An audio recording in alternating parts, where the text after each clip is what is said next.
This is Channels Television's breaking news.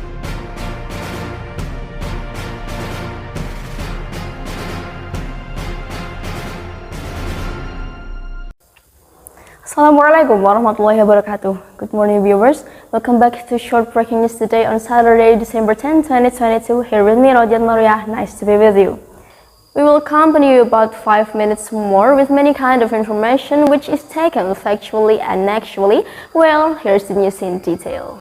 As we know, Indonesia is full of natural and cultural diversity. According to Wikipedia, Indonesia has more than 17,000 islands which are part of the Indonesian sovereign territory. There are also more than 1,340 ethnic groups which Indonesia has. Kemendikbud also stated that Indonesia has the most regional languages. It's 718 regional languages. This wealth has been adapted by the NINT Pospenas, which has been held from 23rd until 26th November 2022. Pospenas itself is National Interpolco Islamic Boarding School Sports and Arts Week, where students compete to represent their home Islamic boarding schools, or we usually call it with Pondok Pesantren. And this year, the Pospenas was held at the Manahan Solo Stadium of Central Java. Indonesian culture is seen to be very strong in this implementation of this NINT Pospenas. As you can see, they use the Kawung Batik motif, which is one of the typical batik, solo batik, for their YouTube thumbnails, social media, or even in all of background of their event. It's like indoor or outdoor, and even their main stage. Even the mascot of their event has the philosophy of El Jawa, or the Javanese eagle who wears traditional clothes typical of Central Java, namely Blangkon, Biskap, Jarit of Kawung Batik, and even Keris. This is just a little visualization. Now we go to some parts of events. There are several branches of sports are related to Indonesian culture, such as gymnastics combined with regional dance based on their origins of the contestant, even pencak silat, which is genuine material art from Indonesia, more precisely from Betawi ethnic. One that is no less interesting is the guest stars who fill the opening of this event. Besides the legendary Kotak Band, they also invited singers from regions in Indonesia, especially Central Java. For example, Kasima, Warawidowati, and Abah Lala sing the songs in local languages, that is Javanese and Sundanese. Then also the introduction of participant mascots of each region wearing their respective original language. The strength of local culture in this event is an effort to boost the name of local culture to the national and internationalize.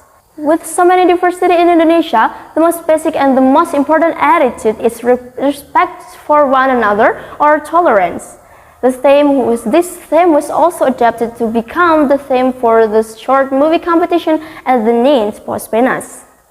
One of the movie is called Rukun, that was created by students of Al-Falah Salatiga boarding school, that being the winner of this competition. In these movies, we can learn that harmony is a key to continue to defend Indonesia and also an important asset for building great strength for moving forward. Then, besides repair our internal, we also need to show and introduce ours to people out there, like what we can learn from the whole events in Pospenas this year. Now we are heading to international world. One of the good news that we can see the Indonesian language is increasingly known and even in demand by foreigners. The extraordinary potential for making Indonesian an international language continues to be developed and improved through cooperation, coordination, and synergy of Indonesia. Aminuddin Aziz, head of the Language Development and Fostering Agency, emphasized that through soft diplomacy, Indonesia wants to improve identity, increase the dignity of the Indonesian nation, and make Indonesian language a source of pride for foreign speakers abroad. Pelajar Bahasa Indonesia di Tianjin, Universitas Bahasa Asing Tianjin. Bahagia. Dari San Francisco ke LA ke Hong Kong ke sini jauh tapi bagus. Ya, saya mulai pelajaran bahasa Indonesia saya tahun lalu saja karena saya ikut ke satu program dari program luar negeri Amerika Serikat namanya beasiswa bahasa kritis atau Critical Language Scholarship. Jadi saya sudah belajar bahasa Indonesia selama 2 bulan saja. The enthusiasm of the world citizen to learn Indonesian is increasingly visible from the Indonesian language program for foreign speakers, or BIPA.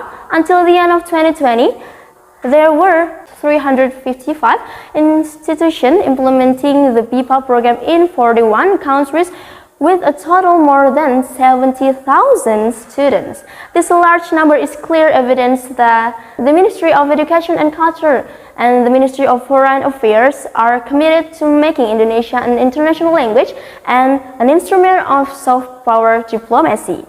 With all this potential, we as Indonesian citizens must be continuing to fight for Indonesia, for our culture and our richness to the Indonesian language on the international level. Because if it's not us, who else? Well, with all of the kind of potential, we as Indonesian citizens need to make progress. We need to struggle for our country, for our culture and all our languages so we can be seen by the international. Well, that's the news for today. We hope it can be useful for all of us.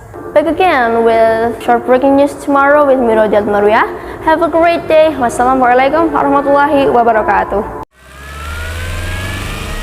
This is Channels Television's breaking news.